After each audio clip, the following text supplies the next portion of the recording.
Assalamualaikum warahmatullahi wabarakatuh teman-teman. Salam tandan berduri.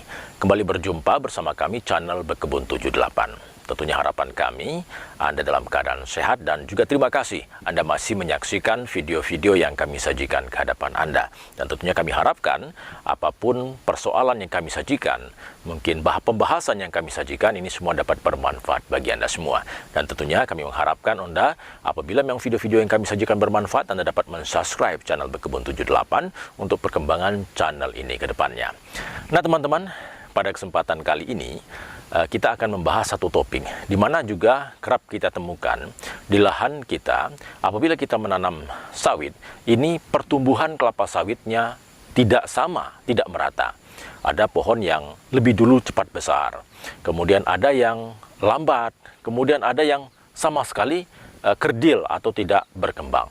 Padahal perlakuan yang kita lakukan itu sama, pupuknya sama, kemudian kondisi lahan sama, tetapi ada pertumbuhan yang tidak sama. Nah, kira-kira apa yang menjadi penyebab atau faktor penyebab pertumbuhan kelapa sawit dalam satu lahan yang tidak sama?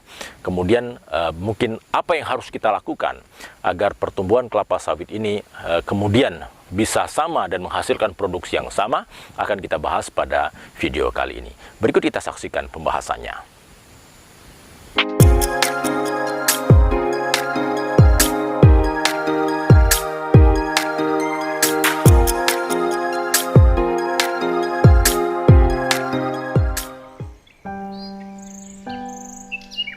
Tanaman kelapa sawit memiliki arti penting bagi pembangunan perkebunan nasional. Bagi Indonesia, selain mampu menciptakan kesempatan kerja yang mengarah pada kesejahteraan masyarakat, juga sebagai sumber perolehan devisa bagi negara. Nah, tentunya untuk syarat tumbuh kelapa sawit, itu kita harus perhatikan. Di antaranya, kelapa sawit ini dapat tumbuh dengan baik di daerah tropis sekitar 150 lintang utara dan 150 lintang selatan. Tanaman ini tumbuh baik di daerah dengan ketinggian 0 sampai dengan 500 meter di atas permukaan laut, teman-teman. Dengan kelembapan antara 80 sampai dengan 90%. Nah, yang harus juga kita perhatikan, teman-teman, adalah bagaimana cara kita menanam kelapa sawit ini. Tentunya cara yang benar, di mana kelapa sawit apabila kita tanam dengan benar, ini akan mempengaruhi kualitas tanaman sawit terkait dengan pertumbuhannya dan juga akan mempengaruhi tentunya buah yang dihasilkan. Mungkin di antara beberapa petani, di antara petani sawit ini masih ada yang menanam kelapa sawit secara sembarangan dan tidak begitu memperhatikan teknik menanam yang baik dan benar.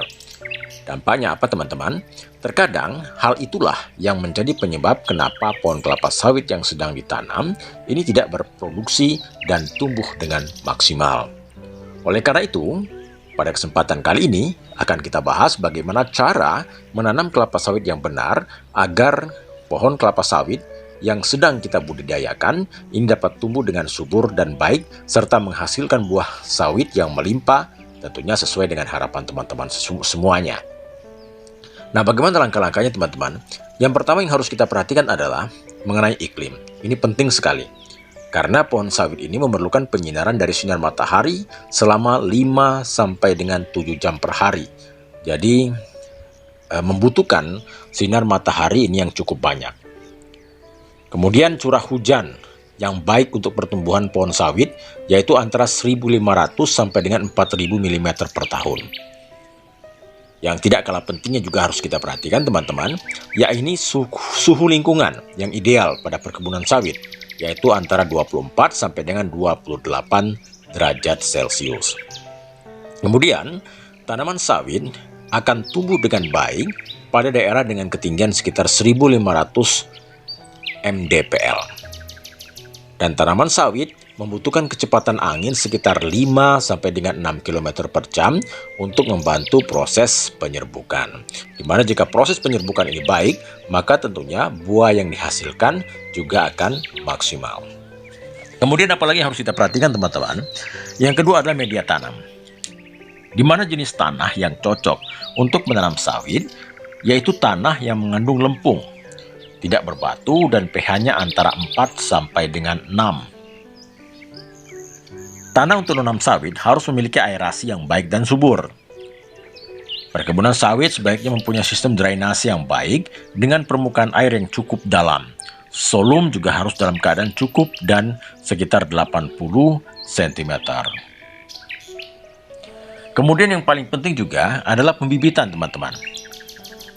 Pembibitan ini pertama adalah penyemaian. Kecambah atau bibit sawit dimasukkan ke dalam polybag yang berukuran 12 x 35 cm atau 15 x 23 cm. Sebelumnya, polybag tersebut telah diisi dengan tanah lapisan atas yang telah diayak sekitar 1,5 sampai dengan 2 kg. Kecambah sawit atau bibit sawit lalu ditanam ke dalam polybag yang telah berisi tanah sedalam 2 cm. Ini harus menjadi perhatian ke teman-teman. Kemudian lakukan pengecekan. Ini penting agar tanah dalam polybag selalu dalam keadaan lembab. Karena jika tanah kering, kecambah tentunya tidak akan dapat tumbuh dengan baik.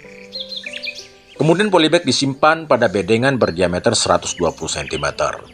Setelah disimpan dan dirawat sekitar 3-4 bulan, kecambah bibit tersebut akan menumbuhkan daun sekitar 4-5 helai. Bibit yang telah berdaun 4-5 helai telah siap untuk dipindah tanamkan. Kemudian bibit dari pendederan tersebut dipindahkan ke polybag setebal 0,11 mm yang berukuran 40 x 50 cm. Polybag tersebut diisi dengan tanah lapisan bagian atas yang telah diayak sebanyak 15 sampai dengan 30 kg. Sebelum bibit dipindahkan, tanah pada polybag disiram terlebih dahulu menggunakan 0,5 tutup botol POC NASA atau 5 ml per 1 liter air. Kemudian polybag diatur ke posisi segitiga sama sisi. Nah, kemudian teman-teman, bagaimana tentang teknik menanam sawit? Nah, untuk penentuan pola tanaman, pola menanam yang dapat diterapkan pada budidaya sawit, yaitu pola monokultur atau tumpang sari. Tanaman penutup tanah pada area lahan perkebunan sawit ini sangat penting. Adanya untuk memperbaiki sifat fisika, kimia, dan biologi pada tanah. Selain itu bermanfaat juga untuk mempertahankan kelembapan, mencegah erosi, dan untuk menekan pertumbuhan tanaman pengganggu atau gulma. Tanaman penutup tanah yang dimaksud lebih baik berupa tanaman kacang-kacangan. Tanaman penutup sebaiknya segera ditanam, segera setelah persiapan lahan selesai.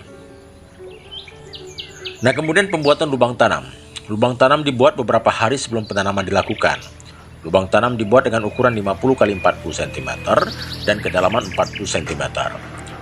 Tanah galian bagian atas tebal 20 cm dipisahkan dari tanah bagian bawah. Jarak antar lubang tanam yaitu 9 x 9 x 9 meter. Apabila kebun kelapa sawit berupa area berbukit, harus dibuat teras mengelilingi bukit dengan jarak 1,5 meter dari sisi lereng. Nah, kemudian teman-teman, bagaimana cara menanamnya? Nah, waktu paling baik untuk menanam yaitu pada musim hujan, setelah hujan turun. Hal ini dimaksudkan agar cukup air untuk tumbuh. Lepaskan plastik polybag yang berisi bibit sawit dengan hati-hati, jangan sampai bola tanahnya rusak karena dapat merusak perakaran bibit sawit. Kemudian masukkan bibit ke dalam lubang tanam. Tebarkan natural glio yang telah difermentasi dengan pupuk kandang selama 1 minggu. Tebarkan pada sekitar perakaran tanaman. Setelah itu segera timbun dengan tanah galian bagian atas. Setelah selesai penanaman bibit, siramkan POC NASA secara merata dengan dosis 5-10 ml per 1 liter air per pohon. Menanam sawit bisa dibilang gampang susah. Para petani yang memiliki jam kerja panjang tentu akan lebih berpengalaman dan mengetahui cara menanam sawit yang benar dan mudah. Akan tetapi bagi yang baru ingin mencobanya tentu akan menimba kesulitan dan permasalahan di lapangan. Oleh karena itu jangan mudah menyerah dan hadapi setiap kesulitan sebagai pengalaman. Nah, itulah teman-teman beberapa cara tanam sawit yang benar agar pertumbuhan baik dan panen buah melimpah. Yang perlu diperhatikan ialah bahwa setiap varietas atau jenis tanaman sawit ini mempunyai teknik menanam yang berbeda-beda. Akan tetapi, cara menanam yang telah dijelaskan di atas merupakan cara yang tepat digunakan agar menghasilkan buah sawit yang besar dan hasil panen yang maksimal. Nah teman-teman, tadi telah kita saksikan faktor penyebab pertumbuhan kelapa sawit dalam satu lahan tidak sama. Kemudian juga kita sudah bahas bagaimana cara kita untuk mengatasi sehingga produksinya bisa maksimal sesuai dengan yang kita harapkan. Dan alhamdulillah mudah-mudahan pembahasan yang kami sajikan tadi dapat bermanfaat dan bisa menjawab pertanyaan-pertanyaan yang ada di dalam mungkin pikiran Anda selama ini. Mudah-mudahan bermanfaat dan tentunya apabila memang bermanfaat, kita mengharapkan Anda dapat mensubscribe channel Bekebun 78. Demikian teman-teman, informasi yang dapat kami sajikan pada kesempatan hari ini. Terima kasih atas perhatian Anda. Salam tandan berduri dan wassalamualaikum warahmatullahi wabarakatuh.